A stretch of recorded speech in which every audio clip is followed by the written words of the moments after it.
atesorar el respeto y admiración de connotadas personalidades en el campo de las finanzas, el comercio, la industria, la política y la sociedad en general, a pesar de que sirvió con lealtad a la penúltima tiranía de estirpe caudillesca en este país. Llegó a ser calificado como mago de las finanzas públicas. Se llamó Román Cárdenas Silva. Lo llamaron mago de las finanzas públicas y organizador de la Hacienda Nacional. Su padre fue don Lorenzo del Carmen, casado con Pilar Silva. Tuvieron 7 hijos y uno de ellos, el único varón, contribuiría en su edad madura a realzar aún más el célebre apellido. Román Cárdenas Silva, nacido el 9 de agosto de 1862 en el apacible Valle de Peribeca. Para ese momento la situación en el Táchira era complicada. Se enfrentaban el gobierno conservador de José Antonio Páez y las huestes de banderín amarillo comandadas por Juan Crisóstomo Falcón. Los pobladores de aquella época, hay que decirlo, eran unos héroes en esa batalla del campo, sin existir carretera, vía de comunicación, sin recursos, en cierto modo económicos, sin equipos de maquinaria y los medios de transporte que tenemos hoy día, pues indudablemente que eran extraordinarios hombres que se dedicaban a tiempo completo en sus fincas a hacer esa labor de cultivo de acuerdo a la zona, la altura donde estaban ubicadas las fincas y la dependencia también del agua, ¿verdad? Y las condiciones de los suelos. Román Cárdenas nace en el Táchira de la bonanza cafetalera. Gracias a esa bonanza cafetera fue posible impulsar la separación del Táchira del gran estado de los Andes. Era una zona rica, con gente que quería tomar sus propias decisiones aquí y no depender de decisiones lejanas. Era una zona donde no había mendigos, había mucha gente trabajadora, no había grandes ricos, pero todos trabajaban. Entonces también le dio una noción muy particular a este pueblo. Los padres de Román apreciaron su inteligencia y lo inscribieron en la escuela pública de Capacho. Vivió su niñez y adolescencia oyendo hablar de la guerra entre caudillos que aterrorizaban y despojaban a los pobladores. Y en el tiempo ya termina su bachillerato y luego se va a Mérida. Pero aquella época para viajar a Mérida era de a caballo o a pie, hacer travesías con mucha dificultad, pasar selvas y los riesgos que implicaban en esa época. Sin embargo, con el acicate o esa forma directriz del padre Cárdenas, que no lo descuidaba un momento, lo fue impulsando, orientando y así llegó a Mérida. Pierde a su padre en 1882, pero continúa sus estudios en Caracas para optar por el título de agrimensor y luego el de ingeniero. No puede culminar este último, pues debe regresar al Táchira a ocuparse de los asuntos familiares como único varón. Durante el gobierno de Celestino Castro, hermano del general Castro, Cárdenas colaboró en la elaboración de los estudios para levantar un puente sobre el río Torbes y dirigió la restauración de Capacho luego del terremoto de 1875. Pierde a su madre estando ocupado en estas labores el 12 de septiembre de 1906. En 1909 viaja a Caracas con intención de salir al exterior, pero el gobierno, ya ejercido por Juan Vicente Gómez, no quiere que abandone el país. Uno de los personajes más importantes en la administración de Juan Vicente Gómez es Román Cárdenas. Román Cárdenas era tachirense y por supuesto formaba parte del ambiente, porque Gómez era tachirense y tenía mucha gente tachirense pues, en su gobierno. Pero Román Cárdenas aparece de pronto y Gómez lo utiliza muy bien porque está muy bien preparado. Aquí le marqué yo, mire, todas las páginas donde se menciona a Román Cárdenas. ¿Por qué? Porque Román Cárdenas fue un hombre fundamental en el gobierno de Juan Vicente Gómez.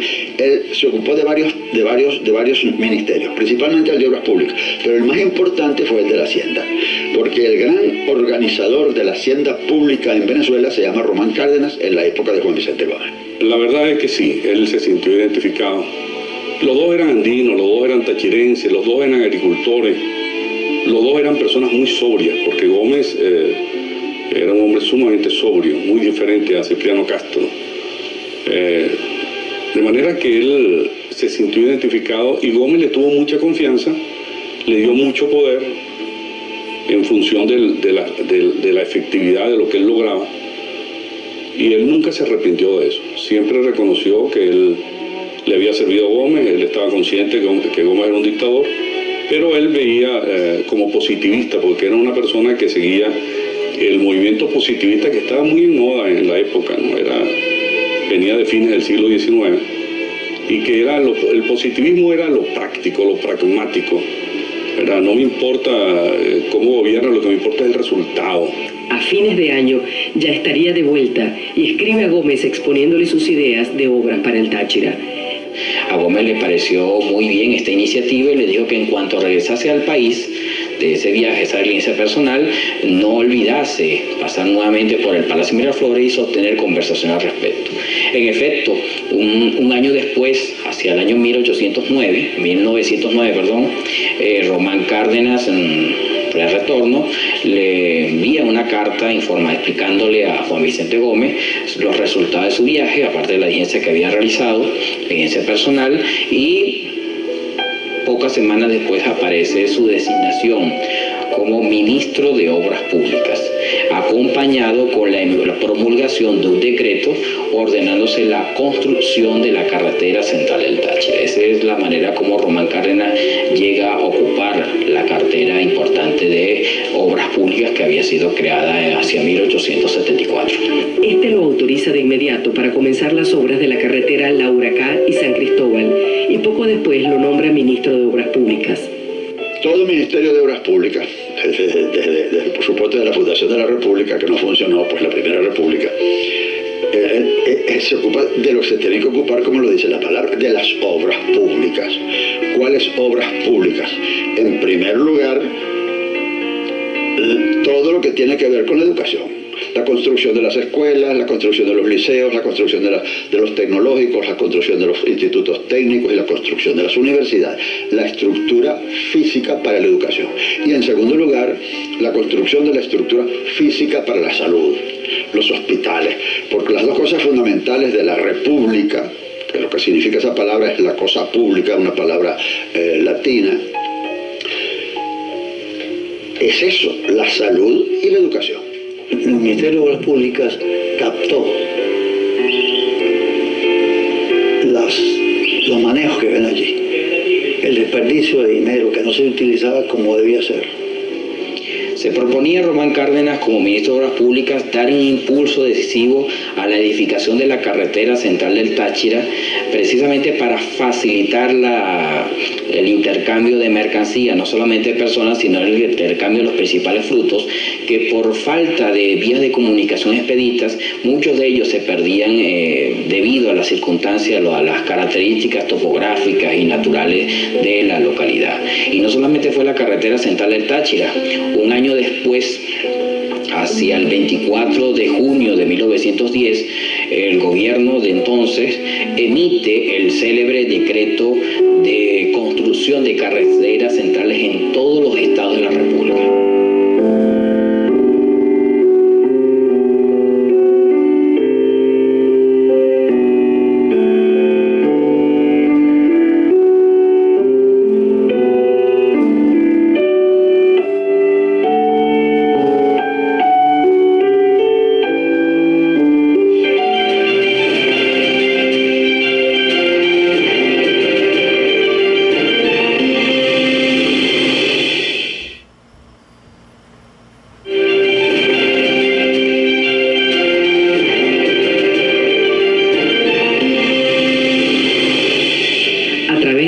famoso decreto, el 24 de junio de 1910, el ministro Cárdenas dispuso la construcción de carreteras centrales en los estados de la República.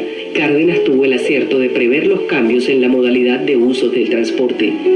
Para 1904 llega el primer vehículo con motor a Venezuela y en 1924 ya se podía cruzar el país de oriente a occidente viajando en automóvil.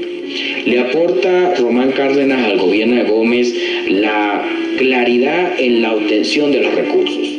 El gobierno de Juan Vicente Gómez comenzó a estructurarse, si se quiere, a consolidarse desde antes de la irrupción de la renta petrolera. La renta petrolera, a partir de 1926, lo que va es a blindar el gobierno de Juan Vicente Gómez. Pero antes de eso, antes de ese año, ya Juan Vicente Gómez había establecido las tres patas fundamentales que de alguna manera permitían la sustentabilidad de su régimen.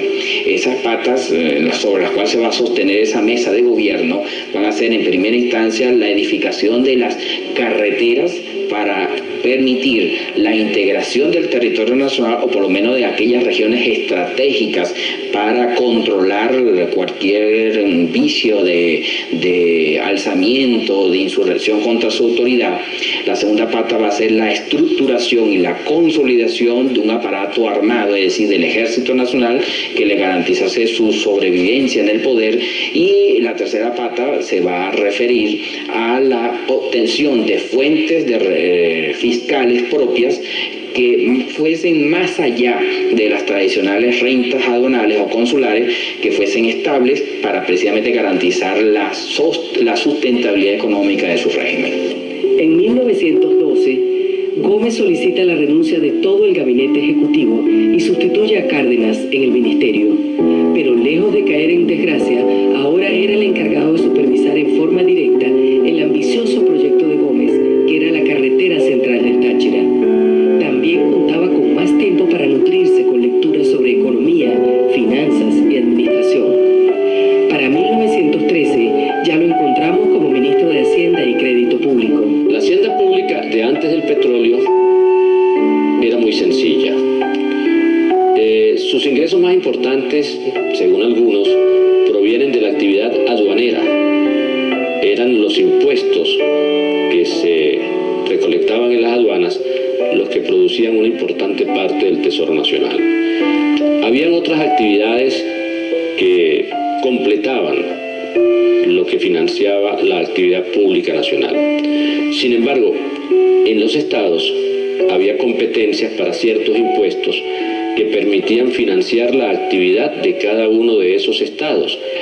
En esos años en que Román Cárdenas fue designado ministro de Hacienda, 1913, Venezuela venía en una era de serios problemas fiscales, tan serios que las potencias europeas, para cobrar los intereses de sus préstamos, llegaron a bloquear los puertos de La Guaira y de Maracaibo 10 años antes, y el cobro fue compulsivo de los intereses.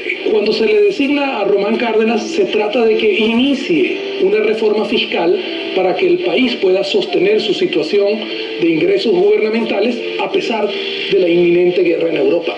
Y eso es interesante porque eso le dio un apoyo político al mandato de Román Cárdenas, que era un ingeniero civil, que venía de ser ministro de Obras Públicas. Y las reformas que hace Cárdenas, desde ese momento, desde enero de 1913, hasta la ley orgánica de Hacienda Pública en 1918, y luego cuando se retiró, en junio de 1922, son de tal magnitud que el orden fiscal, supervisión de gasto, ordenamiento de cuentas, aumento de los ingresos distintos a las aduanas en más de 200%, permitieron a Venezuela tener las finanzas públicas ordenadas. Y cuando en 1926 ya el ingreso petrolero comienza a llegar en forma importante, Venezuela tenía previamente un orden fiscal, y ese orden fiscal nos dio prácticamente la base para que luego un banco central y mejores términos en los contratos petroleros, Venezuela disfrutara de 50 años de estabilidad económica, estabilidad fiscal, estabilidad de la moneda y una inflación que, medida de 1925 a 1975, era de 1,7% anual. El despacho de Hacienda no tenía reglamentación ni atribuciones claras y emprende la reforma de la Hacienda Pública. Su virtud consistió en el magistral manejo para conciliar posiciones encontradas, organizar metódicamente el trabajo rutinario y su firmeza en llevar adelante los acuerdos alcanzados. Lo más relevante del trabajo fue la ampliación de la capacidad de tributación interna de la República. Podemos decir que Román Cárdenas, como ministro de Hacienda, estableció 3 reglas elementales para el ejercicio de sus funciones. Esas reglas vienen a ser las siguientes. Él se dedicó a aumentar los excedentes, a aumentar los ingresos, a recortar los gastos y a atesorar los excedentes. Con esas 3 reglas de juego, la economía venezolana logró mantenerse estable durante los años más duros de la Primera Guerra Mundial y durante el primer bienio obtenido en la posguerra. ¿Qué hace? En primer lugar, la capacitación de los empleados para llevar adelante ese objetivo. Para cumplirlo necesitaba tener empleados muy bien entrenados, y él lo va haciendo poco a poco, pero con la mayor rapidez posible. Y posteriormente crea un código a través del cual las cuentas de los ingresos iban siendo cuidadosamente depositadas en el Banco de Venezuela. Él logra un acuerdo con el Banco de Venezuela, estaba Vicente Lecuna en esa época el presidente, y logran un acuerdo entre el Ministerio de Hacienda, que era el ministro, y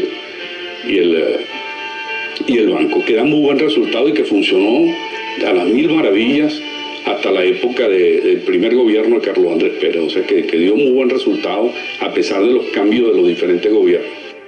Se plantea organización del Estado, reforma al propio Ministerio de Hacienda para hacerlo más eficaz, ¿okay? Y que haya más control sobre los ingresos. De Román Cárdenas se dice que fue una de las luces del gomecismo que encauzaron el rumbo político del país por la senda del determinismo científico.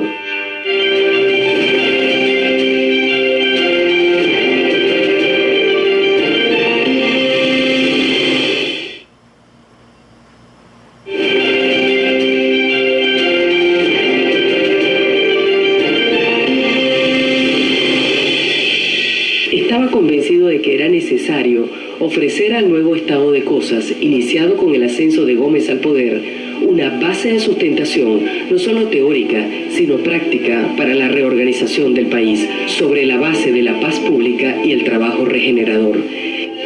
El legado de Román Cárdenas como funcionario público es su integridad, su honestidad y la rectitud en el ejercicio de sus funciones públicas. Cuestión que nos hace falta mucho en el tiempo presente y en los tiempos futuros para las generaciones que nos están viendo. Entre los años 1920 y 21, la escasa circulación monetaria se agravó conjuntamente con las dificultades fiscales. Además, el ministro Cárdenas y la Cámara de Comercio de Caracas tienen desavenencias. En 1922, Cárdenas sale del ministerio y se dedica a atender sus asuntos privados. Al año siguiente sale a Londres y se instala allí en calidad de comisionado para estudiar en Europa la organización financiera. Desde allá, informaba minuciosamente a Gómez de sus actividades. Visitó también Francia, España y Cuba. Aparentemente recibió pagos del erario público durante ese viaje. Tal vez la recompensa por 10 años de servicio ininterrumpido o porque era conveniente para el general alejarlo del país. Pero lo cierto es que fue investigado por ello. Cárdenas es uno de los ministros más honrados, no robó. Fue siempre un hombre que se mantuvo del sueldo que se le pagaba, no dejó ninguna fortuna, no se peleaba con los otros ministros para ver si le quitaba una tajada o no le quitaba una tajada. Es decir, Gómez comprendió que Cárdenas era un hombre absolutamente honrado, un magnífico administrador y un hombre honrado. Y lo único que tenía, si es que eso fue malo, es que le era fiel a un tirano. Poco después emprende un nuevo viaje a Europa, esta vez sufragado por sus propios recursos. Cárdenas llegó a París para someterse a exámenes médicos debido a las consecuencias de una apendicitis sufrida el año anterior. Cuando muere Gómez, entre las personas que consulta el general López Contreras está Román Cárdenas. Cuando le pide que sea ministro de Hacienda, Cárdenas le dice: no, yo pertenezco al pasado, pero lo voy a ayudar.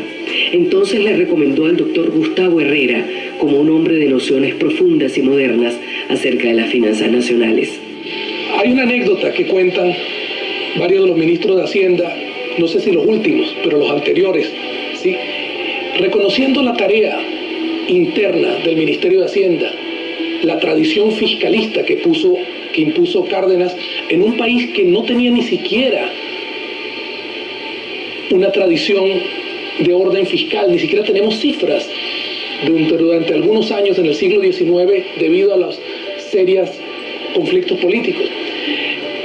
Existe la tradición de ministros de Hacienda tomarse fotos al lado del cuadro de Román Cárdenas en el Ministerio de Hacienda, una especie de respeto y de deferencia con el gran ministro de Hacienda. Ningún ministro de Hacienda estuvo un periodo tan largo ni tuvo una obra tan impactante.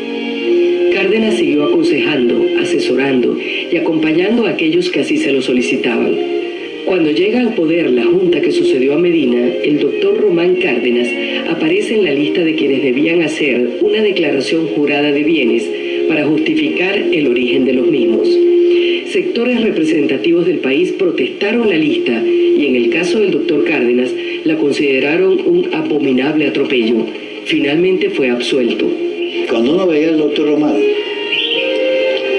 la sensación que uno percibía era de un personaje muy especial, ¿no?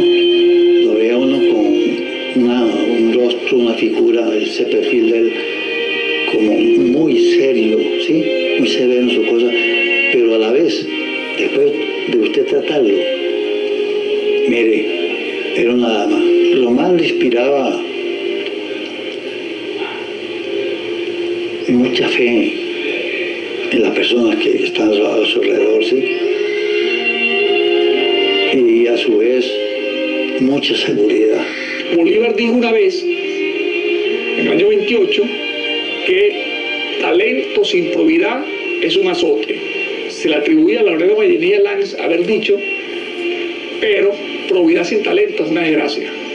Si en Román Cárdenas hay las dos cuestiones. Después del episodio, Cárdenas se marcha del país con su familia y solo regresa luego del derrocamiento de Rómulo Gallegos. Tenía casi 90 años y era mucho lo que había visto pasar ante sus ojos. Se instala en su casa de San Bernardino, acompañado de 3 de sus hermanas y de su hija Berta. Recibía visitas, conversaba con aquellos servidores públicos o privados que acudían a pedir su discreto consejo en materias de interés financiero.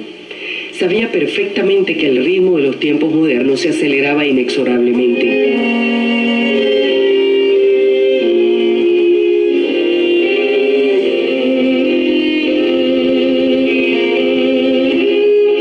Cuando muere, ya había sido testigo de 2 guerras mundiales. Ya Venezuela no era aquel paraje de caudillos galopando con ruana y machete. La ciencia avanzaba y ya se hablaba de sembrar el petróleo. El viejo servidor público aguardaba la hora de su partida con estoicismo, la cual llegó el 30 de agosto de 1950.